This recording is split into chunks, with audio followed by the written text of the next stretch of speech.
Zenless Zone Zero. ZZZ. Hoyoverse, the makers of Genshin Impact, Honkai Star Rail, has released another title. I have 100% scientific opinions on it that are absolutely correct. Everyone else's opinions are wrong, so I'm glad you came here. You clicked on this video to watch the one correct opinion. But no, in all seriousness, I've streamed ZZZ like 3 times now. I think I'm around level 25. And so I feel like I can give a decent first impressions video. So if you're on the fence about whether you should try it or if it's worth your time, hopefully this video can give you a little bit of help and insight. I'm going to talk about the stuff I like, my little controversial takes, and then what I would change, and then my final thoughts on it. So without further ado, here we go. Let's jump into the first theme, the art style.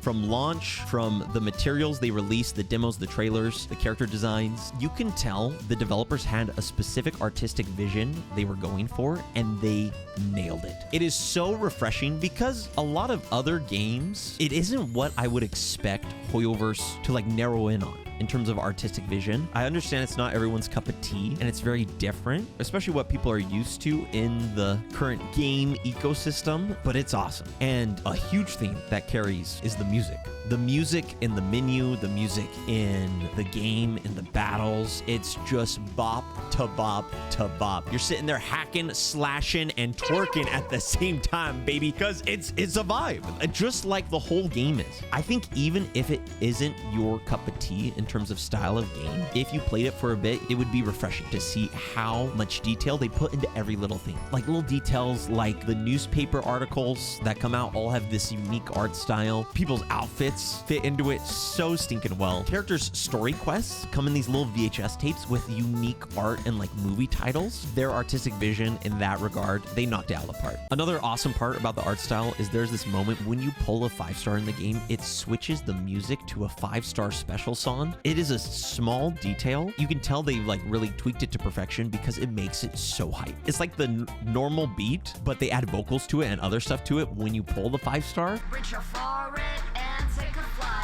And it's such a cool detail that no one's talking about. So I had to talk about it. But that being said, love the art style of it. And the play style, chat. When I tell you the play style milks my serotonin juices in all the right ways, it does. Feels good, man. It's not perfect. People have valid criticisms for it, but it feels good. It feels fun. It feels clean, easy, breezy, beautiful cover girl. The animations in combat are flawless. It is so just a joy to look at. There's a little bit of a learning curve. I would say just getting used to the style of action it is, but it is very satisfying. Hitting a perfect dodge and then switching to a different character and getting a buff on their next move. It feels really good. And there's also cool little artistic details in the playstyle. When you switch characters who are on the same agency, they shout voice lines to each other. Let's switch, Ambi. Like, yo, Nicole, it's your turn, or whatever. Get in there, smack him with your gun case. It's just cool little immersive details that really just make it feel like such a fluid experience. The characters. First off, I have to clear the air. Why are there so many furries?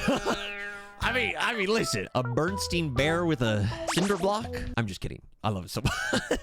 Belle and Wise. I absolutely love the brother and sister dynamic in this game. Other people might disagree with that. I feel like, though, that Wise is done a little dirty because in the character select screen, it feels like he looks way worse than he does later in the game. I feel like some people are going to get scammed by the character select screen because in the character select screen, I feel like Belle clears Wise. She looks great. But when you see their models in game, they both look, in my opinion, I think they both look phenomenal. I love Belle. She kind of looks like Shunling a little bit, but I also think Wise's design is really clean. Oh, also Ellen the Shark Girl as the first 5-star. Spunky, great personality, really cool design. Play style is super satisfying and just really fun to look at and to do. And also the Bane Boos. I love those little guys. It's such a nice little detail. Those little derpy guys and them having their own little animations while you're over there getting your booty cheeks clapped. One of the Bane Boos is making a Michelin star meal for you to revive you with that Bennett egg. And another brother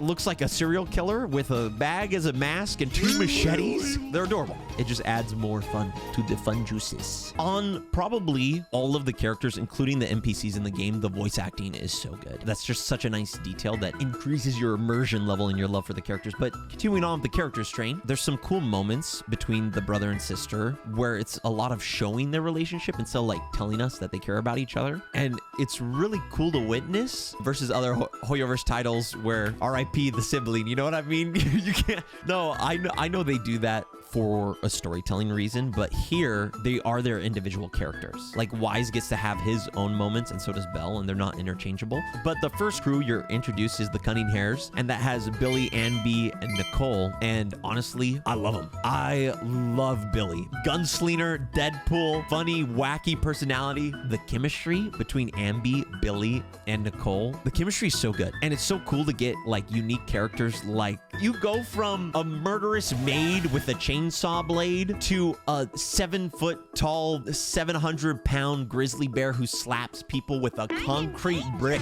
baby. And then there's also other characters who get introduced from different crews. The samurai lady, I think her name is Hoshimi Miyabi, and she looks awesome. And a lot of the personalities of the characters are really well done, in my opinion. The different move sets of every character, even from 4-star to 5-star, it really feels like the 4 stars moves are as cool as 5 stars, in my opinion. That might just be because I love most of the characters in this game, except Nekomata, who's my first 5-star. Now, okay, I do like her as a character, but now I wanted Vaughn. I wanted Furry Risley, bro! But I got Nekomata instead, and now every time I open my character menu, I get hit with a big old meow. Is it my turn? Or whatever she says at full volume. Did you call me? Meow. Nope, Vaughn, come home, baby. I miss you. I'm joking. All of their movesets are super fun, super cool. There's a lot you can do with them. On that note, something else I also kind of like, the game is funny. There's a lot of little funny moments that occur in the game. I feel like a lot of people might miss if they don't read everything. Another thing I like is the vibe of the town, the little street you start off in. When walking around it and looking at all the stuff there is to interact with, all of the unique NPCs walking around, it's a vibe, man. And it's fun. And it's refreshing. It's beautiful. It's cool that that's how you interact with some of the stuff in the game in like your little street corner. Some other various things I like about the game. The gameplay loop is so far is pretty satisfying. And I haven't even got to like in-game stuff yet, but just the loop of how you end up interacting with the game and with missions and with dailies and with farming for characters and then with shooting people and stabbing people and kissing people. I do really like the mini games in the arcade as well. That's a little nerd touch, but those are some general things I enjoy about the game. To be fair, I've also only finished up to chapter 1 of the story. Stuff might change as I play more, but these are just my initial thoughts. Once again, to remind you, now it's time for some of my controversial takes, brother. Some spicy hot takes, which are probably not very spicy or controversial at all. But regardless, I have a controversial opinion about the story. I think the story is good. I was in the same boat as a lot of other people. My main game's Genshin. I think Genshin knocks its story out of the park in the first 3 minutes of the game. And it tells this big, grandiose story. It sets the stage really well. I think this game takes a lot different of an approach, but as I started to play the story more, I actually really am starting to enjoy the way they choose to tell their story. And it's a lot more casual, like witty, natural dialogue between the characters as the plot progresses. And they actually do a lot of elements in a really good way. Something I also love about the story is the interactions between Wise and Belle and Fairy. Fairy is this artificial AI that comes in and kind of takes over and helps you and is super overpowered. And they quip back and forth with each other. And Wise and Belle have such good chemistry. And I'm so happy that they're their own unique characters that you get to play and have their own moments, and their interactions with each other are just so adorable. And the game does a really good job at making all of the characters' personalities make a lot of sense and their decision making. Spoiler alert, something happens to Nekomata at the end of chapter 1 and it makes sense. It tells it in 3 different ways, which is super refreshing. And I think that was actually their intention, was to focus on just these little characters going on their little adventure. A lot of the character interactions, there's a lot of talking that occurs, especially when excessive talking occurs that just doesn't make sense, and you can tell it's just kind of like info dumping on you. You're trying to chug it down, but you're trying to signal no more, but the drinks just keep coming, and you got to make your pa proud. Anyway, what was I talking about? Even when there's long dialogue and it's not really about a lot of stuff, this is just my opinion, I know some other people will disagree, it still feels enjoyable to listen to. It's because it's entertaining, it's natural, and it feels like a lot of the time it's just something people naturally would say, which makes it a lot more consumable. It does this really refreshing thing with dialogue where they tell the story through cutscenes, but also in comic book art style, and also in that 3-panel style where the characters are kind of quipping back and forth with each other. The balance between jumping through those 3 different styles of storytelling is really good, and it's super refreshing. It feels good, and it just engrosses you more in like the little interactions that are happening, and just it kind of feels a little bit a slice of lifestyle, more just grounded, down to earth, people interacting with each other's story. And there is some overarching stuff which is super interesting, but how they deal with it I would kind of change. And that brings me into the next section of the video, stuff that needs to be fixed, otherwise this game will die. Am I YouTubing right? Am I doing it right, guys? I think the story starts off kind of on a weaker foot at the beginning, where Wise, Belle, and the AI fairy have a conversation. There's some mysterious whack stuff going on with Wise and Belle and their backstory. It also like shows some of the state of the world right now and like what the Hollow is, but it does it in a really not super revealing way. I'm actually so upset that that part didn't happen earlier in the game. What I would change, in some way convey those little bits earlier. I do like starting with the cunning hares jumping out the window, but like the stuff that kind of built up to that specific moment, maybe swap that out with that bit that kind of sets the stage, or just rework it a little bit so people can have a little more understanding of what's going on. But I feel like that would get a lot more people invested into like, oh, what's going on with Wise and Belle? Why do they care about investigating the Hollow and they don't want Fairy to know? Oh, there's also a story trailer which has some really cool plot points that kind of set the overarching like story theme for the world. And if they could have incorporated that into chapter 1, I think they could really hook a lot more people. What I do think would help a lot as well is having more stuff occur in game. I know a huge thing that people love about Genshin and Star Rail is you get to walk around with your characters. And ZZ has this phenomenal game engine with this beautiful world and super satisfying combat and little actions and animations you can do. You don't get to spend a lot of time in the game engine. And I've heard also later on you do, like in, for instance, investigation research on the edge of the Hollow. It's kind of basically the simulated universe of ZZZ.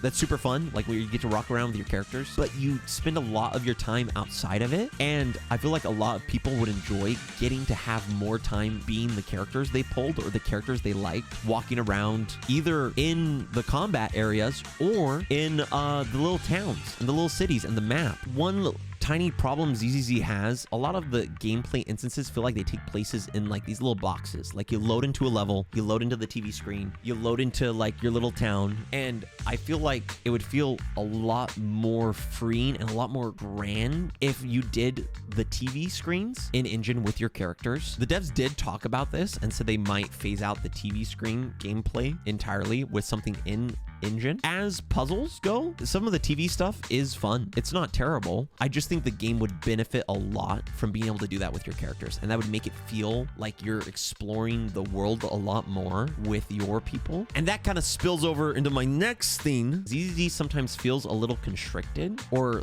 like the game only has like so much, but it has a lot. And there's other stuff that opens up once you get to like level 30. I think there's a different like city block that opens up. I think from the get-go, you should get a lot of stuff unlocked. Even simple things like having a map representation of the locations instead of the nameplate it currently has. But even if you replace that with a map, it would just kind of give it that, like, it would make the game feel a little less claustrophobic. That way you could see like, oh, there's all these different places I can go, all this different stuff I can do. It would take all of these awesome pieces that ZZZ already is and weave it together in a really nice, consumable way that gives it like this world feeling. I think the tutorial is a little too long. It feels like it takes a long time to get kind of the base features unlocked to where you can interact with a lot of stuff or have that kind of freedom, it kind of adds up to that cooped up feeling that some people are having, like in my opinion. And I do understand like some stuff it makes sense to unlock later. And one other thing, if I was getting nitpicky, I'd want to change about the combat. No, the combat is so good. I do see some valid criticisms of it, but I kind of don't like that it forces you into some interactions. Like you have to change a character sometimes. I wish there was also an option to stay your character when those actions trigger. What if I want to stay Billy? What if I want to solo everyone with Billy the Kid like it's the Wild West, baby? Don't make me switch to Nekomata and hear her go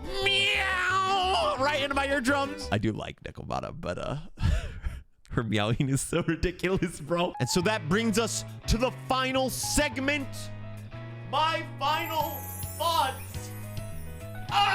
I went into trying the game, and the more I stream it, the more I play it, with the art style, the characters, the interactions, the little bit of bits of story, the super engaging and very fun combat. I think it has some areas it could definitely improve, but honestly, for a 1.0 release, ZZZ has a solid foundation. I have confidence that they're going to tweak stuff that people aren't vibing with and amp stuff that people are, but also the game's a breath of fresh air, and the game is free. So if you want to download it and give it a try, you can use my link down below in the description. There's a lot of startup bonuses going on right now. I don't think you'll regret it. But those are my hot, steamy takes that probably weren't too hot or steamy, more like lukewarm takes. But yeah, this is also my first time making a style of video like this, where it's just me and you, baby. Let me know what you thought of ZZZ down below, and if you'd like to see me make more videos like this in the future, let me know as well. That being said, thank you so much for watching. I love ya, and I'll see you on the next one. And YouTube thinks you'll like this video, so click it. Please click this video. YouTube thinks you'll enjoy it. YouTube thinks you'll like it. Give it a click. Give it a clickery.